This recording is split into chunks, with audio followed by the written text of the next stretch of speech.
Hi hello ಎಲ್ರಿಗೂ ನಮಸ್ಕಾರ. ನೀವು ನೋಡ್ತಾ ಇದ್ದೀರಾ ಸುಮನ್ ಟಿವಿ ಕನ್ನಡ. ನಾನು ಪೂಜಾ ಶಿವಕುಮಾರ್. ಎಸ್ ವೀಕ್ಷಕರೇ, ನನ್ನ ಜೊತೆ ಇವತ್ತಿನ ಈ ಕಾರ್ಯಕ್ರಮದಲ್ಲಿ ಒಬ್ಬರು ಸ್ಪೆಷಲ್ ಗೆಸ್ಟ್ ಜಾಯ್ನ್ ಆಗಿದ್ದಾರೆ. ಯಾರು ಅಂದರೆ ಬಿಗ್ ಬಾಸ್ ಸೀಸನ್ 12ರ ಸ್ಪರ್ಧಿ. ಇವರು ಹೊರಗಡೆ ಯಾವ ರೀತಿ ಫೇಮಸ್ ಆಗಿದ್ದಾರೆ ಅಂದರೆ ಒಂಟಿ ಸಲಗ, ಜೊತೆಗೆ ಮನೆಯಲ್ಲೂ ಬಿಗ್ ಬಾಸ್ ಮನೆಯಲ್ಲೂ ಕೂಡ ಒಂಟಿ ಸಲಗ, ಒನ್ ಮ್ಯಾನ್ ಆರ್ಮಿ, ಜೊತೆಗೆ ಜೈ ಮಹಾಕಾಳ್ ಅಂತಾನೆ ಹೊರಗಡೆ ಸಿಕ್ಕಾಪಟ್ಟೆ ಬ್ರ್ಯಾಂಡ್ ಕ್ರಿಯೇಟ್ ಮಾಡಿದ್ದಾರೆ. ಎಸ್, ಅವರೇ ನಿಮ್ಮೆಲ್ಲರ ಪ್ರೀತಿಯ ಧ್ರುವಂತ್ ಸರ್ ನಮ್ಮ ಜೊತೆಗಿದ್ದಾರೆ.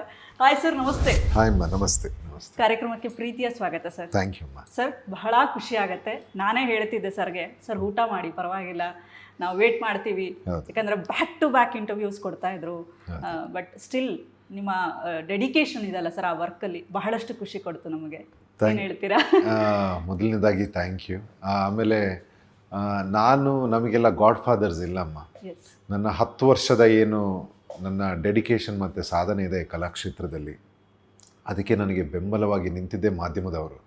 ನಾನು ಮಾಡಿರೋ ಪ್ರತಿ ಒಂದು ವರ್ಕಿಗೆ ಅಪ್ರಿಸಿಯೇಷನ್ ಕೊಟ್ಟು ಮೀಡಿಯಾದಲ್ಲಿ ನನಗೆ ಆ ಗೌರವನ ಕೊಟ್ಟಿದ್ದು ಮಾಧ್ಯಮದವರು. ಸೊ ಅದನ್ನು ನಾನು ಯಾವತ್ತೂ ಮರೆಯಲ್ಲ. ಸೊ ಹಾಗಾಗಿ ಊಟ ಆಮೇಲೇನೂ ಮಾಡ್ತೀನಿ, ನಿಮ್ಮನ್ನು ನಾನು ವೆಯ್ಟ್ ಮಾಡಿಸಲ್ಲ. ಬಿಕಾಸ್ ಇಲ್ಲಿವರೆಗೆ ಬರೋದಕ್ಕೆ ಒಂದು ದೊಡ್ಡ ಶಕ್ತಿಯಾಗಿ ನಿಂತಿದ್ದು ನೀವು ಮಾಧ್ಯಮದವರು. ಸೊ ಹಾಗಾಗಿ that's it. Okay, why Bigg boss?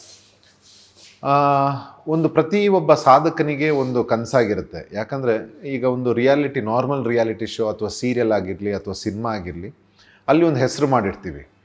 ಈ ಬಿಗ್ ಬಾಸ್ ಅನ್ನೋದು ಈ ಹಲವಾರು ಕ್ಷೇತ್ರದಲ್ಲಿ ಸಾಧನೆ ಮಾಡಿರೋ ಸಾಧಕರ ಜೊತೆ ಯುದ್ಧ ಅದು. ಸೊ ಅದರಲ್ಲಿ ಟಾಪ್ ಲೈನಲ್ಲಿ ಹೆಸರು ಮಾಡಿರೋರು ಮತ್ತು ಇವ್ರನ್ನ ಸೆಲೆಕ್ಟ್ ಮಾಡ್ತಾರೆ. ಮತ್ತು ಬಿಗ್ ಬಾಸ್ ಅನ್ನೋದು ಎಲ್ಲರ ಜೀವನದಲ್ಲಿ ಆಗುವಂಥದ್ದಲ್ಲ. ಯಾಕಂದರೆ ಒಂದು ವರ್ಷದಲ್ಲಿ ಸುಮಾರು 5ರಿಂದ 6 ಕೋಟಿ ಜನಸಂಖ್ಯೆ ಕರ್ನಾಟಕದಲ್ಲಿ, ಎಷ್ಟೋ ಲಕ್ಷಾಂತರ ಪ್ರತಿಭೆಗಳು. ಅದರಲ್ಲಿ ನಾವು ಸೆಲೆಕ್ಟ್ ಆಗ್ತೀವಿ ಅಂತಂದರೆ ಅದು ಬಹಳ ತೂಕದ ವಿಷಯ. ಸೊ ಹಾಗಾಗಿ ಎಲ್ಲ ಸಾಧಕರಿಗೆ ಒಂದು ಕನಸಿರುತ್ತೆ, ಬಿಗ್ ಬಾಸಲ್ಲಿ ಅಟ್ಲೀಸ್ಟ್ ಒಂದು 2 ದಿವಸ ಇದ್ದು ಬರೋಣ ಅಂತ, 1 ವಾರನಾದರೂ ಇದ್ದು ಬರೋಣ ಅಂತ. ಅಂಥದ್ರಲ್ಲಿ ನಮಗೆ ಅವಕಾಶ ಸಿಕ್ಕಿದಾಗ ನಮಗೆ ಇಲ್ಲ ಅನ್ನೋದಕ್ಕೆ ಭಾಳ ಕಷ್ಟ. ಓಕೆ, ನೀವು ಹೇಳ್ತಾ ಇದ್ರಿ ಸರ್, ಈಗ ಸಾಧಕರನ್ನ ತಗೊಳ್ತಾರೆ ಅಂದರೆ ಬಿಗ್ ಬಾಸ್ ಅಂದರೆ ಒಂದು ಕನಸು, ಒಂದು ವೇಟೇಜ್ ಇದೆ ಅಂತ ಹೇಳಿ. ಬಟ್ ಇತ್ತೀಚೆಗೆ ಕೆಲವೊಂದಷ್ಟು ವಿಚಾರಗಳು ಹೊರಗಡೆ ಹರಿದಾಡುತ್ತೆ. ಇನ್ಫ್ಲೂಯೆನ್ಸರ್ಸ್ಗಳನ್ನ ತಗೊಳ್ತಾರೆ, ಸೋಷಿಯಲ್ ಮೀಡಿಯಾದಲ್ಲಿ ಯಾರು ಟ್ರೆಂಡಿಂಗ್ ಇದ್ದಾರೆ ಅವ್ರನ್ನ ತಗೊಳ್ತಾರೆ. ನಾವು ಬಿಗ್ ಬಾಸ್ ಅಂದರೆ ಒಂದು ಸಾಧಕರನ್ನ ಕರೆಸುವಂಥ ವೇದಿಕೆ, ಜೊತೆಗೆ ಒಂದು ಹಳೇ ಆರ್ಟಿಸ್ಟ್ಗಳು, ಒಂದು ಹೆಸರು ಕರೆಸುವಂತಹ ವೇದಿಕೆ ಅಂದ್ಕೊಂಡಿರ್ತೀವಿ. ಸೊ ಈ ಥರದ ಮೇಲೆ ಒಂದಷ್ಟು ಒಪಿನಿಯನ್ಸ್ಗಳು ಪಾಸ್ ಆಗುತ್ತೆ ಒಂದಷ್ಟು ಜನರಿಂದ. ಇದರ ಬಗ್ಗೆ ನೀವೇನು ಹೇಳ್ತೀರಿ? ಅಲ್ಲಿ ನೀವು ನೋಡಿರ್ಬೋದು 24 ಜನ ಅಂತ ಅಂದಾಗ ನೀವು ಹೇಳಿರೋ ಕ್ಯಾಟಗರಿಲೂ ಇದ್ದಾರೆ. ಈಗ ನಮ್ಮ ಕ್ಯಾಟಗರಿಲೂ ಇದ್ದಾರೆ, ಸ್ಪೋರ್ಟ್ಸಿಂದ ಬಂದಿರೋರು ಇದ್ದಾರೆ, ಬಾಡಿ ಬಿಲ್ಡರ್ಸ್ ಅವರು ಇದ್ದಾರೆ. ಸೊ ಎಲ್ಲ ಕ್ಯಾಟಗರಿನೂ ಹಾಕಿದ್ದಾರೆ. ಭಾಳ ಕಾಸ್ಟಿಂಗ್ ಬಗ್ಗೆ ನಾವು ಮಾತಾಡೋ ಹಾಗೆ ಇಲ್ಲ. ಬಿಗ್ ಬಾಸ್ ಟೀಮ್ ಆಗಲಿ, ಅವರ ಟೀಮ್ ಏನಿದೆ, ಕ್ರಿಯೇಟಿವ್ ಆಗಲಿ ಅಥವಾ ಹೋಲ್ ಕಾಸ್ಟಿಂಗ್ ಟೀಮ್, ಅದನ್ನು ನಾವು ನಿಜವಾಗ್ಲೂ ಅಪ್ರಿಷಿಯೇಟ್ ಮಾಡಬೇಕು. ಎಲ್ಲ ವರ್ಗದಿಂದ, ನಿಮ್ಮ ಯೂಟ್ಯೂಬ್ ಇನ್ಫ್ಲುಯೆನ್ಸರಿಂದ ಹಿಡಿದು 35-40 ವರ್ಷ ಸಾಧನೆ ಮಾಡಿರೋ ಅಲ್ಲಿವರೆಗೆ ತಂದು ಆ ಮನೇಲಿ ಇಡ್ತಾರೆ. ಸೊ ಹಾಗಿರ್ಬೇಕಾದ್ರೆ ಪ್ರತ್ಯೇಕವಾಗಿ ಇಂಥವ್ರೆಂತ ಇಲ್ಲ. ಸೊ ನಮ್ಮ ಜಾನರೇ ಬೇರೆ ಇದೆ. ಈಗ ಬೇರೆ ಅವ್ರದ್ದು ಕ್ಷೇತ್ರಗಳೇ ಬೇರೆ ಕ್ಷೇತ್ರದಿಂದ ಸಾಧಕರನ್ನ ತಂದಲ್ಲಿ ಹಾಕಿದ್ರು. So one of the fantastic casting ma'am. ಹೌದು. ಬಟ್ ಈ ವಿಚಾರದಲ್ಲಿ ಜಾನ್ವಿ ಅವರು ಒಂದು ಸ್ಟೇಟ್ಮೆಂಟ್ ಪಾಸ್ ಮಾಡ್ತಾರೆ. ಅಂದರೆ ಇನಿಷಿಯಲ್ ಬಿಗ್ ಬಾಸ್ ಮನೆಯಲ್ಲಿ ಇವ್ರನ್ನ ಉಳಿಸ್ಕೊಳ್ಬೇಕಾಗತ್ತೆ ಅಂತ ವಿಚಾರ ಬಂದಾಗ ರಕ್ಷಿತ್ ಅವ್ರನ್ನ ಕಳಿಸೋಣ, ಯಾಕಂದರೆ ಅವರು ಜಸ್ಟ್ ವಿಡಿಯೋ ಮಾಡಿಕೊಂಡು ಸೋಷಿಯಲ್ ಮೀಡಿಯಾದಲ್ಲಿ ಒಂದು ಹೆಸರನ್ನ ಕ್ರಿಯೇಟ್ ಮಾಡಿಕೊಂಡು ಒಂದು ವೀಡಿಯೋಸ್ಗಳನ್ನ ಮಾಡ್ಕೊಂಡು ಬಂದಿದ್ದಾರೆ.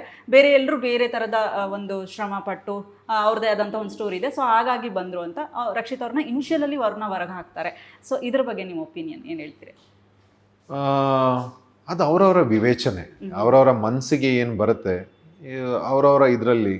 ನಾನೀಗ ಒಂದು ವಸ್ತುನ ಅಥವಾ ಒಬ್ಬರು ಟ್ಯಾಲೆಂಟ್ನ ಕ್ಯಾಲಿಬರ್ ನೋಡೋ ಆ್ಯಂಗಲೇ ಬೇರೆ ಇರುತ್ತೆ, ಅವ್ರು ನೋಡೋ ಆ್ಯಂಗಲ್ ಬೇರೆ ಇರುತ್ತೆ, ಅದ್ರ ಮೇಲೆ ಬಿಲ್ಡ್ ಆಗೋ ವಿಚಾರಗಳು ಬೇರೆ ಇರುತ್ತೆ, ಆ ವಿಚಾರದ ಮೇಲೆ ಅವ್ರು ಆಡುಗಳೋ ಮಾತುಗಳು ಬೇರೆ ಇರುತ್ತೆ. ಅದು ಅವರವರ ವ್ಯಕ್ತಿತ್ವ, ಅವರವರ ವಿಚಾರ ವಿವೇಚನೆ. ಸೊ ನಮಗೆ ಬೇರೆದು ಅನಿಸಿತು. ನನಗೆ ಅವ್ರು ಫಸ್ಟ್ ಬಂದಾಗ, ಈಗ ನೀವು ಯಾರು ನಮ್ಮ ರಕ್ಷಿತ್ ಅವರು ಫಸ್ಟ್ ಬಂದಾಗ ಅವ್ರಿಗೆ ಸಪೋರ್ಟ್ ಮಾಡಿದ್ದು ನಾನೇ. ಅವ್ರು ಬೇಕು, ಯಾಕಂದರೆ ಬೇರೆಯವ್ರನ್ನ ಕಂಪೇರ್ ಮಾಡಿದಾಗ ನಾನು ನೋಡಿದ್ದು ರಕ್ಷಿತದಲ್ಲಿ ಪೊಟೆನ್ಷಿಯಲ್ ನೋಡಿದೆ. And she is a very entertainment factor. ನನಗೆ ಅವ್ರು ಬೇಕು ಅಂತಲೇ ಹೇಳಿದ್ದು. ಆದರೆ ಬೇರೆಯವರು ಒಂದು ಡಿಸೈಡ್ ಮಾಡಿ ಸ್ಪಂದನ ಅವ್ರನ್ನ ಅಂತ ಆಯ್ಕೆ ಮಾಡ್ತಾರೆ. ಈಗ ನೋಡಿ ರಕ್ಷಿತ್ ಅವ್ರು ಎಲ್ಲಿದ್ದಾರೆ. ಸೊ ಹಾಗೆ ಒಬ್ಬೊಬ್ರು ನೋಡೋ ದೃಷ್ಟಿ ಬೇರೆ ಬೇರೆ. ಹೌದು ಸರ್, ನಾನು ಅದಕ್ಕೆ ಕೇಳಿದ್ದೆ ಪ್ರಶ್ನೆ. ಯಾಕಂದ್ರೆ ರಕ್ಷಿತ್ ಅವರು ಟಾಪ್ 2 ಅಲ್ಲಿ ಇರ್ತಾರೆ ಅಂತ ನಾವು ಎಕ್ಸ್ಪೆಕ್ಟೇ ಮಾಡಿರಲಿಲ್ಲ. ಸೊ ನಿಮಗೆ ಏನು ಅನಿಸ್ತು ಅವರು ಟಾಪ್ 2 ಅಲ್ಲಿ ಇದ್ದಾಗ? ನಿಮಗೆ ಈ ಶೋ ಏನು ಅಂತಂದ್ರೆ ಒಂದು ಕಪ್ಪು ಗೆಲ್ಲೋದು ಬೇರೆ, ಶೋ ಗೆಲ್ಲೋದು ಬೇರೆ ಅಂತ ಇರುತ್ತೆ. ಎಂಡ್ ಆಫ್ ದ ಡೇ ಈ ಶೋದ ಪರ್ಪಸ್ ಏನು, ಒಂದು ವಾಹಿನಿಯ ಪರ್ಪಸ್ ಆಗಲಿ, ಶೋದ ಪರ್ಪಸ್ ಎಂಟರ್ಟೈನ್ಮೆಂಟ್. ಸೊ ಎಂಟರ್ಟೈನ್ಮೆಂಟ್ ಅಂತ ಬಂದಾಗ ಈಗ ಯಾರು ವಿನ್ನರ್ ಇದೆ, ಗಿಲ್ಲಿ ಅವರು ಆಗಲಿ, ನಮ್ಮ ರಕ್ಷಿತಾ ಏನು ರನ್ನರ್ ಅಪ್ ಆಗಿ ಬಂದಿದ್ದಾರೆ, ಅವ್ರದ್ದು ಫುಲ್ ಪೊಟೆನ್ಷಿಯಲ್ ಅಲ್ಲ ಅವರು ಎಂಟರ್ಟೈನ್ಮೆಂಟ್ ಮಾಡಿದ್ದಾರೆ ಆಡಿಯನ್ಸ್. ನಮಗೆ ಒಳಗಡೆ ಗೊತ್ತಾಗಲ್ಲ ಅವ್ರು ಯಾವ ಆ್ಯಂಗಲಲ್ಲಿ, ನಾವು ಅಲ್ಲಿ ಬೇರೆ ರೀತಿ ಅವ್ರನ್ನ ನೋಡ್ತಾ ಇರ್ತೀವಿ. ಹೊರಗಡೆ ಯಾವ ರೀತಿ ಒಂದು ಜನಗಳು ಅದನ್ನು ರಿಸೀವ್ ಮಾಡ್ತಿದ್ದಾರೆ ಬೇರೆದಿರುತ್ತೆ.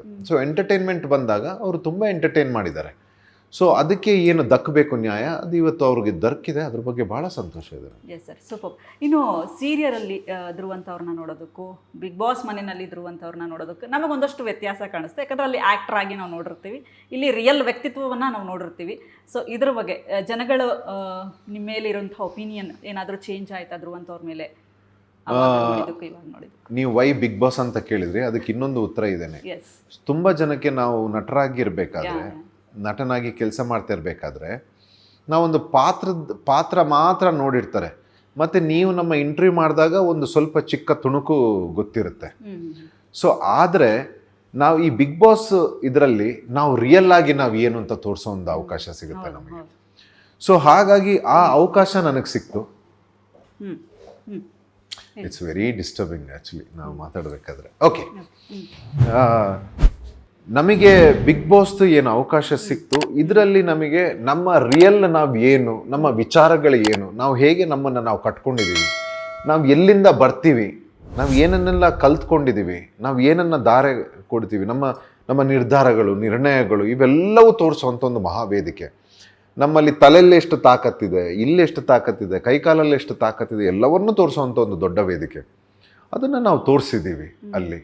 ಸೊ ಅದಕ್ಕೆ ನಾವು ಮತ್ತೆ ನಿಷ್ಕಲ್ಮಶವಾಗಿ ನಿಷ್ಠೆಯಿಂದ ನಮ್ಮನ್ನು ನಾವು ಕೊಟ್ಟಿದ್ದೀವಿ ಆ ಮನೆಗೆ. ನಾನು ಮಡಿಲಿ ಆಟಾಡಿದ್ದೀನಿ, ನಾನು ಒಂದು ಮೊಟ್ಟೆನೂ ತಿಂತಾ ಇರಲಿಲ್ಲ. ಭಾಳ ಪ್ರೀತಿಸಿರುವಂಥ ವೇದಿಕೆ ನಾನದು. ನಾನು ಏನು ಅಂಥ ವೇದಿಕೆಯಲ್ಲಿ ನಾನು ಏನು ಅಂತ ಪ್ರೂವ್ ಮಾಡಬೇಕು ಅಂತ ನಾನು ಕೊಟ್ಟಿರೋವಂಥ ಕೊಡುಗೆ ನಂದು ಆ ವೇದಿಕೆಯಲ್ಲಿ. ಸೊ ಅದಕ್ಕೇನು ಗೌರವ ಸಿಗಬೇಕು, ಅದು ನನಗೆ ಸಿಕ್ಕಿದೆ ಬಾದ್ಶಾ ಕಿಚ್ಚ ಸುದೀಪ್ ಅವರಿಂದ, ಮತ್ತು ಇಡೀ ಶೋ ಬಿಗ್ ಬಾಸ್ ಮತ್ತು ಕಲರ್ಸ್ ವೈನಿಂದ. Very grateful. ಆದರೆ ಧ್ರುವಂಥವ್ರು ಅಂದರೆ ಮನೆಯಲ್ಲಿ ಇರೋರಿಗೆ ಅಷ್ಟಕ್ಕಷ್ಟೇ, ಅಂದರೆ ಜಾಸ್ತಿ ಜನಕ್ಕೆ ಆಗ್ತಿರ್ಲಿಲ್ಲ. ಅಂದರೆ ನಿಮ್ಮ ಒಪಿನಿಯನ್ಸ್ ವಿಚಾರದಲ್ಲಾಗಿರ್ಬೋದು, ಏನೇ ಮಾತಾಡಿದ್ರು ಆಗಿರ್ಬೋದು, ಅಂದರೆ ಏನೋ ಒಂದು ಕ್ರಿಯೇಟ್ ಮಾಡ್ತಾಯಿದ್ರು. ಸೊ ಹೆಂಗೆ ತೊಗೊಂಡ್ರು ಅದನ್ನು? ಮನೇಲಿ ಏನು ಡಿಸ್ಟರ್ಬೆನ್ಸ್ ಏನಾದರೂ ಕ್ರಿಯೇಟ್ ಆಗ್ತಿತ್ತಾ ಧ್ರುವಂಥವ್ರಿಗೆ? ಅಲ್ಲಿ ಇರೋರಿಗೆ ಯಾರು ಧ್ರುವಂತ ಅಂತ ಗೊತ್ತಿಲ್ಲ, ಯಾಕಂದರೆ ನಾವು ಚಿಕ್ಕ ವಯಸ್ಸಿಂದ ಹುಟ್ಟಿ ಬೆಳೆದಿರೋರಲ್ಲ. ಆಮೇಲೆ ನನ್ನ ನಿಜ ಜೀವನದಲ್ಲೂ ನಾನು ಭಾಳ ಒಬ್ಬನೇ ಇರೋವಂಥ ವ್ಯಕ್ತಿ. ನನ್ನ ಒಡನಾಟ ಜಾಸ್ತಿ ಇರೋದು ನನ್ನ ತಂದೆ ತಾಯಿ, ನನ್ನ ತಮ್ಮ, ಮತ್ತು ನನ್ನೊಂದು 2-3 ಸ್ನೇಹಿತರು ಅಷ್ಟೇ. ನನ್ನ ಪ್ರಪಂಚ ಅನ್ನೋದು ಅಷ್ಟೇ.